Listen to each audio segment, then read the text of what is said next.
This podcast is brought to you by Collector Legion. For all your single and gaming needs, there is no substitute. And if you're lucky enough to find yourself in LA with time to play, check them out for the best in-person gaming experience this side of the Pro Tour. Welcome to Split Second Sorcerers. I'm your host with the most judge calls in one turn, Isaac Sears. And today on the pod, we have the winner of Pro Tour Lord of the Rings, 33rd place finisher at Worlds 2023 after a lovely 2-3 start, and was MTG famous at just 7 years old. It's the one, the only J.R. Beardsley, or as you otherwise may know them, Jake Beardsley. How's it going? I'm going well, but the people out there need to know, what's your favorite deck you've ever played? My favorite deck that I've ever played is Modern Dredge, right before, so after they had banned Grave Troll, but before they had printed Creeping Chill. The deck had a lot more flex slots. It was like the worst it's been, but the deck had a lot of flex You're slots. such and a... a lot of play to it. That's the most hipster villain answer I've ever heard in my life. Before it was cool, but not when it had the good cards, but when it was still the evil menace in the room. But Who's the first player you ever remember idolizing? the first player that one's tricky. Probably either Brian Kibler or Patrick Sullivan. I had met both of them from just playing in SoCal, and I remember talking to both of them was a lot of fun. Wise decisions. What's the biggest or most embarrassing punt you've ever committed? I think I'm gonna go with the obvious answer, and it was Game 4 of the Pro Tour Lord of the Rings finals where Calcano pops an Oblivion Stone, and I tap my lands to both activate Fable of the Mirror, or activate Reflection of Kiki Jiki to copy a Grief, and to Undying Malice the Grief instead of just sacrificing treasure tokens, and then it meant I couldn't play my Fable of the Mirror Breaker post-combat, and it just, kind of screwed up the whole thing. Whoops! Oh well, still got the trophy. If MTG stopped existing, what game would you pick up to fill the void? Probably I would go with competitive Pokemon, the video game, not the card game. Oh yeah. Locked, loaded, and ready to go. What's the luckiest you've ever gotten? Probably In a game of Magic. Probably Game 5 of the finals of Pro Tour Lord of the Rings. Having the turn 1 Grief scam into Blood Moon, into Calcano missing a land drop was...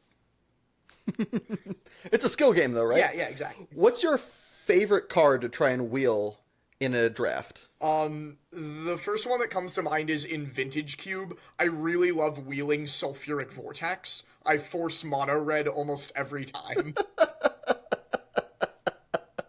You're really just setting yourself up to be the Magic heel. I hope you know that. I'm cool with that. What's the best time period of your favorite constructed format? So there are probably two answers to this. One is Magic Origins Standard. I really liked the Sphinx's Tutelage deck. There was the Hardened Scales deck that was kind of playable. And then the other answer is end of 2017, beginning of 2018 Modern, when I was playing that Dredge deck. When I could be the bad guy and get away with it. Yeah, exactly. What's the best time... What's your favorite tourney venue to play at? My favorite tournament venue is probably the San Diego Convention Center. Great choice. Can confirm. Busted. What's the most difficult match you've ever won? The most difficult match I've ever won... The first one that comes to mind is actually just a random match in a side event at a Grand Prix. I was playing Blue Moon and had to spend 4 or 5 turns juggling creatures with a Vidalcan Shackles at 1 life against Zoo to no. Let's go! That's peak Magic. Even though you've been cashing fat checks lately, what's your day job? I am a graduate student. I study statistics at Virginia Tech. And statistically, still choosing the villain in every game he sleeves up a deck for. What's the worst card you've ever registered in a constricted tournament? Actually, I think this one is for the RCQ that I won to qualify for San Diego to qualify for the Pro Tour. I played 4 Aethersworn Sphinx in blue-white Affinity. Yeah, it's so bad I don't even know what it is. What's the first Magic card you hated? Mistbind Click. I started playing in New Orleans Standard, and I hated the Fairies deck. There's 2 groups in that standard format: the people that hated Mistbind Click and the people that hated like Blood Moon or Magus of the Moon. Those are the 2 answers. If you could change one thing about Magic, whether it be structure, bannings, unbannings, what would it be? The serious answer is I want them to bring back Grand Prix, not just as part of a Magic Con, but as more frequent than just that. The fun answer is I want them to unban Faithless Looting in Modern. There we are, revealing himself yet again. That mask is really just not staying on well.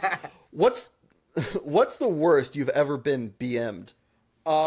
It was actually Magic Origins Standard. I had an opponent at an SCG Open. I was like 13 or 14, and he just full-on cussed me out at the end of a match.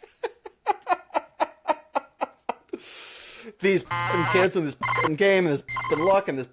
Yeah, it was. Yeah, that's a good I read the script right. Neat. What's your favorite pre-MTG tourney jam to listen to get you in the mood, in the groove, ready to crush? So recently it's been I Am My Own Muse by Fallout Boy. Or the kind of the historical one is the Pokemon Heart Gold and Soul Silver Red Battle Remix.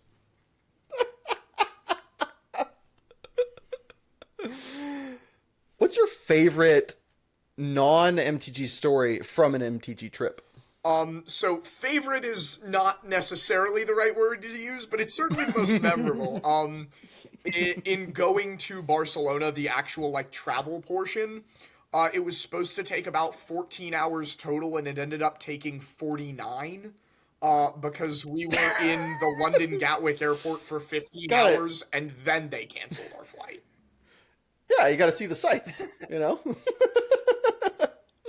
What was your biggest MTG level up moment? I would probably say, realizing that you are allowed to just slow down if you need to. Like, I've always played really fast, and, for instance, in, San Diego, I made a pretty bad punt. I missed lethal, to win game 2 when I was down a game. Was able to, like, kind of just slow down, take a second, breathe, figure out how to win that game, then call a judge, hey, can I use the bathroom, get some water, take a second, reset, and then win game 3.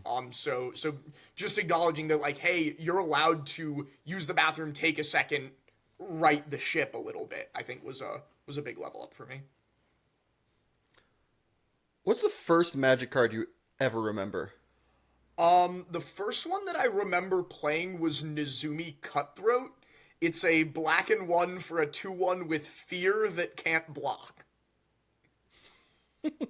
Peak. If you had to have a card's art tattooed on your body, which would it be and where? Which would it be and where? If it had to be the art, probably... I don't know, it would probably be Stinkweed Imp somewhere on my forearm, partially because that's Stinky is the nickname we have for our cat. So actually it might be Stinkweed Imp with my cat's face. Alright, well I haven't seen your cat, but I'm terrified. What's that? Alright, so my producer just informed me that we've reached our lighting budget for this episode, so we only have these lovely illuminations for one more question. So I postulate to you, my friend, breakfast burrito or chicken and waffles? Chicken and waffles, but it has to be from a very specific place in Richmond, Virginia. Capital Waffle Shop is elite. Great answer. As we come to a close here, do you have any upcoming tournaments the fans can sweat you in, or perhaps a place where the good people can find you or your content?